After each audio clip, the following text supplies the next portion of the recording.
आक्रोश समितीने एक कानगाव छोटं गाव आहे म्हणजे, तर एक ठिणगी इथं पडलेली आहे आणि शासनाच्या विरोधात काही मागण्या आहे. मागण्या सगळ्या रास्त आहे, आंदोलन चालू आहे. आम्ही तुमच्या मागण्या वाचल्या आहे सगळ्यांच्या. हो खरं तर आपल्या सर्वांचे मी आभार मानतो का आपण या निमित्तानं जनजागृती करत आहे. हो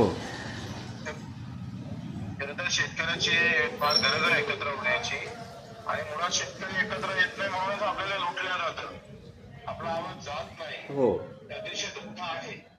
या सगळ्या जाती धर्माच्या लढाईमध्ये माझ्या शेतकऱ्याचा लढा मागं पडू नये यासाठी आपण सगळ्यांनी प्रयत्न केले पाहिजे. मी सुद्धा आपल्या सोबत आहो.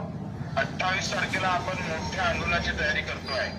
28 ऑक्टोबर दिवाळीनंतर हो हो मला वाटतं आपण सगळ्यांनी मुक्कामी आलो पाहिजे. 4-5 दिवस मुक्कामी आल्याशिवाय याला आंदोलनाला धार येणार नाही.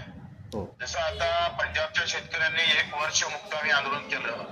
आपल्याला इतके वेळ आंदोलन करायची वेळ राहणार नाही. आपण व्यवस्थित नाकेबंदी करू. आपल्या सगळ्याची तयारी आहे का?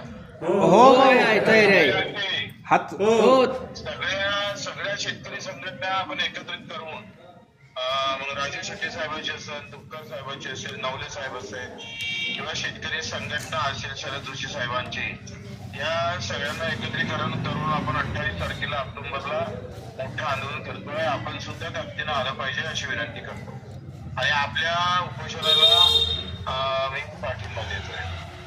धन्यवाद धन्यवाद. इकडे यायला वेळ मिळेल का? कुठं आहे तुमचं उपोषण सुरू? दौंड मध्ये, दौंड तालुका, पुणे जिल्हा. हा, मी तसं आता 29 ला आहे नगरला. हो हो नगरला आता 29 दूर आहे ना.